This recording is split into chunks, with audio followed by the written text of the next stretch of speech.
Okay, so I've watched the recent trailer for Need for Speed Unbound, and honestly speaking, I've never seen a AAA developer that is more disconnected from their fan base than EA right now. EA is running out of ideas and they are scrambling desperately to thumbsuck any idea or any morsel of an idea of a video game they can make. They have so many employees and so many people at their disposal, but the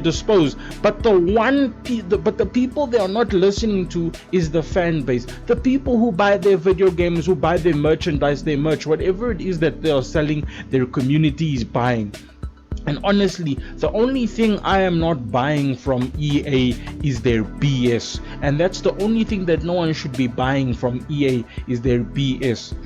NFS Unbound is probably a sorry excuse for a game that is supposed to entertain their fan base. I don't understand how a whole committee or how a whole group of developers, producers, graphic designers, managers, and essentially editors can sit back and all say, okay, this is what we need. We need to tone down the realism of the game and up the artistry and the playfulness of Need for Speed. This couldn't be any further from what we wanted from a Need for Speed game. Essentially what the Need for Speed community wants is a more realistic Need for Speed. They have the graphics. The graphics is good. All they need to focus on is the handling and the storyline, and probably other fundamental things as well. You know what Need for Speed Unbound looks like? Need for Speed Unbound looks like essentially a DLC for Need for Speed Heat. It doesn't look like a standalone game. If Need for Speed Unbound was essentially like a standalone DLC to Need for Speed Heat, or maybe even a downloadable DLC for Need for Speed, whether it would be free or paid, it doesn't matter.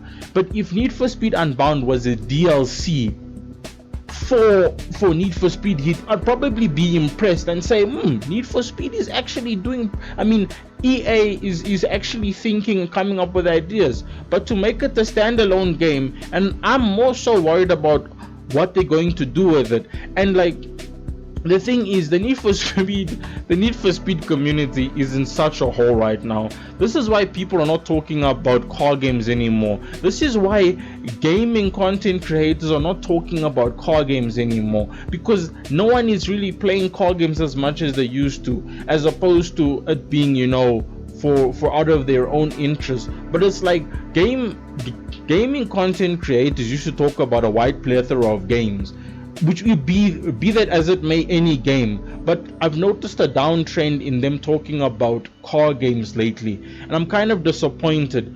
And now it's only car gaming content creators who are talking about car video games, which should never really be the case, because if you're a gamer, you should be able to talk about whatever game you want to, whether it be mobile, whether it be a Nintendo Switch. But let me get back to the point. EA is really running out of ideas, and right now they are struggling to connect with their audience, which right now is probably too young to tell the difference between a good quality car game and a bad quality car game. All the community literally wanted wants now is Need for Speed, 2000 and Need for Speed Most Wanted 2004, 2005, whichever console you played it on. We wanted that storyline, but with today's graphics and a better handling. Like maybe adding a drift section and proper drift physics and handling to the game. We wanted essentially what the community wants is Need for Speed 2004 in today's graphics, and then maybe slap Need for Speed Most Wanted 2 or Need for Speed Most Wanted Need for Speed Most Wanted Revenge, or Need for Speed Most Wanted Vengeance, or something like that, or Resurgence or Resurrection, because maybe they can bring Crossback of where Razor escapes from jail and wants revenge, and maybe he comes back with the latest Mustang or something. It would be a pretty good story if you ask me, but I'm not really scripting this video, and I'm just talking from my heart at this point. And honestly speaking, I'm disappointed.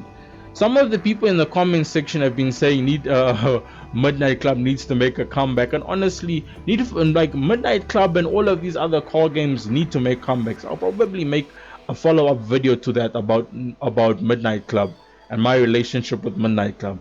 But this is a very poor attempt at a Need for Speed game. They essentially went from being Spider-Man. They essentially went from being Spider-Man, like Tobey Maguire Spider-Man, to being the Spider-Man, like, you know, the Miles Morales movie that came out, I think, a few years ago. Exactly the same. I don't understand where they're getting all these cartoon effects from. This isn't what we wanted. Whew.